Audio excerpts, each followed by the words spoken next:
Okay, so here's the deal with this, all right? I really don't believe in conspiracies.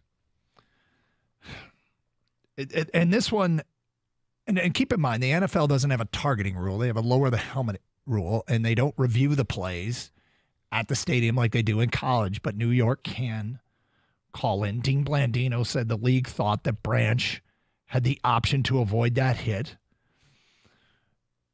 But there's a few things here that make me wonder. One is this went underreported and barely even talked about, but we brought it up because we stumbled upon it with the NFL's accountability page. There's this page that during the week, they hand out a whole bunch of fines that sometimes do and don't get reported.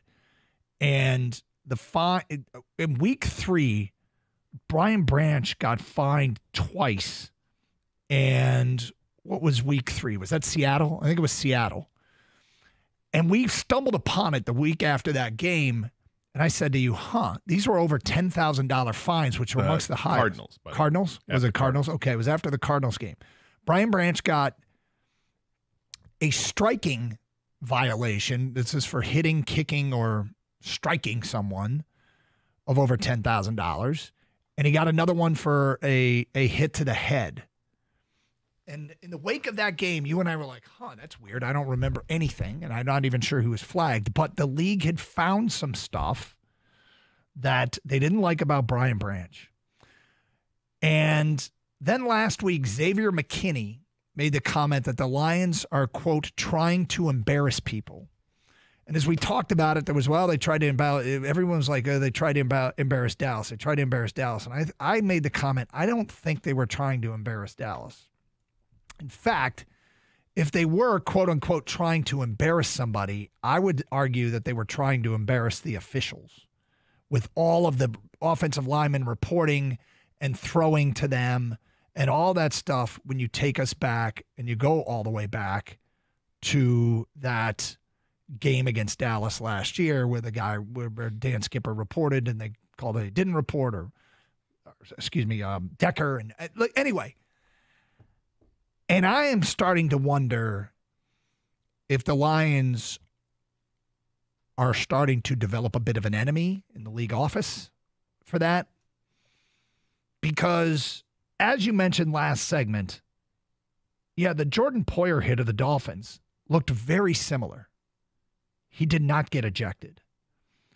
The Chris Olave getting knocked out by Xavier Woods of the Panthers did not lead to an ejection.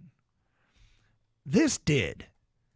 And while I feel like I'm being a little bit hypocritical because I say I'm not a conspiracy theorist, this one has me raising my eyebrow a little bit. That the Lions have perhaps kind of low-key made a bit of an enemy in the league office. So, Gator, I'm sure there's some people out there that buy into a lot of this conspiracy stuff quicker than I do, and I'm not mad at you. It's just I usually don't buy into those things, but this one's interesting, the way this went down. It is. And when Dan Campbell said what he had to say, okay. They don't care about the 1 o'clock games? He's not just going to come out and say that unless he's got something behind it, right? Yeah. So being the primetime game, all eyes are on you, and there's only, two or three other games going on at that time, and I don't know if they're paying extra close attention to it, but I don't think it helped Brian Branch's cause that there were injuries in the 1 o'clock games on very questionable hits. So in this one, and the way that it was relayed by, was it Blandino or Pereira, whoever it was, the way it was relayed, I agree with it. I agree with what they said. I wouldn't have ejected a player, but if the reasoning for ejecting was, because he had a chance not to hit the receiver, and he did. I agree. He had a chance not to hit him, and he did. So if there's a penalty associated with that, you gotta deal with it. What I didn't like is it ended up being 30 yards in penalties against the Lions. Fortunately, it didn't cost them. It cost them Brian Branch for the rest of the game, which was a massive blow to the team, and yet they overcame it. Yeah, I think we can all agree at the least there was a penalty on Branch, right? Yes. I think that the debatable part is the second part when New York calls and says that, he should be ejected. I agree with you, Gator, and I think we're in the minority here in Detroit. By letter of the law, the way Blandino explained the rule, he probably should be. He was ejected for the right reason. Now you can argue that reason, but it sounded like I said, by letter of the law, he definitely had time to pull up. I was actually more upset about the original penalty because Brian Branch is such a good player. He's so instinctive. He knows he's got great ball skills. I thought he actually had a chance to even try to intercept it because that's how far the ball was not even by the receiver anymore when he hit him. So it was a clear penalty, and I was shocked at first when they said he was ejected. I was like, whoa, I didn't expect that. But then when you go back and look, Branch took 2 full steps, and the ball hit the ground when he hit the receiver. You got to put yourself, if you're a Green Bay fan, you're like, and someone did it to Jameson Williams or St. Brown, I think you'd be thinking the other way. You'd be thinking ejection too. I guess, but putting it in the context of hits we saw in the league yesterday. Remember the Devontae Smith hit earlier in the year in Philly? Like, there have been some brutal hits that didn't result in ejections. Now, after the game, they do something with calls like this where they have what they call a pool reporter. One reporter goes and asks all the questions. And in this case, talking with NFL Senior Vice President of Officiating, Perry Fewell. And it was Rob Domofsky, who is a ESPN reporter that covers the Packers. Here's the exchange. Question. On the penalty on Brian Branch, is that an automatic ejection? Fewell. Not automatic. We reviewed all the angles, and we clearly felt that he had time and space to make a different choice, as the act was a flagrant foul. And he clearly had the opportunity to avoid the head and neck area. Question. So is that something that's decided on the field or in concert with you in New York? Fewell. Answer. In concert.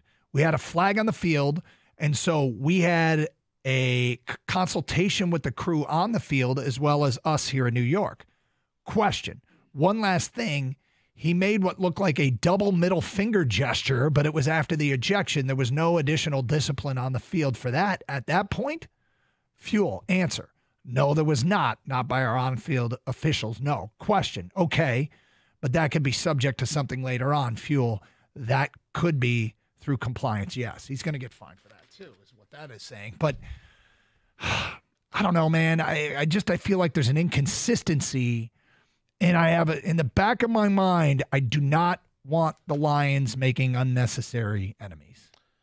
I understand that, and I agree there. I think that the Dallas game is interesting. You bring that up with all the trick plays they ran to the offensive linemen, and was that a concerted effort?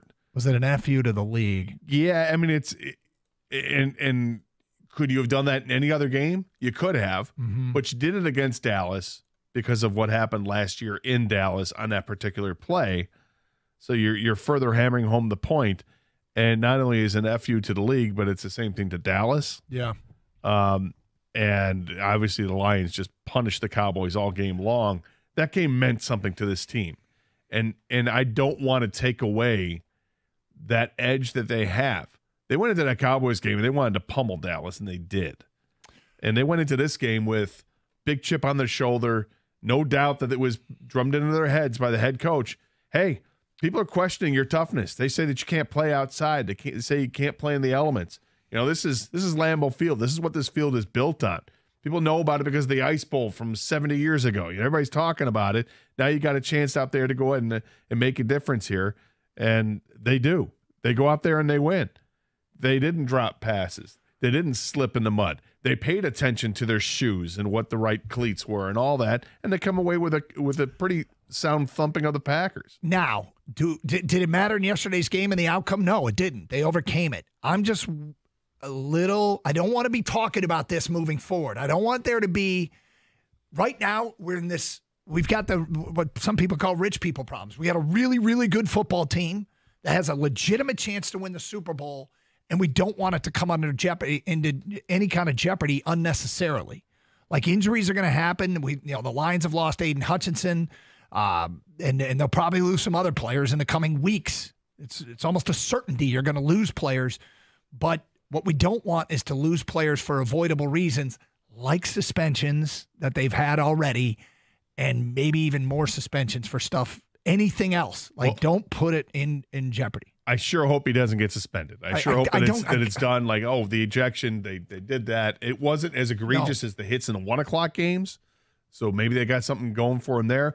But the issue that we're going to have moving forward is if it happens again. Does Brian Branch now have a target on his back? Does Kirby Joseph have a target on his back? Remember, T.J. Hawkinson just came back yesterday, going back to a hit last year. Yeah. Who's the other tight end, King? Tyler Higbee. Thank you. And so now you're wearing Green Bay Sucks shirts, which I find funny, and it's clearly a motivating factor. But I just don't want any of this stuff to get in the way of the job of winning the Super Bowl.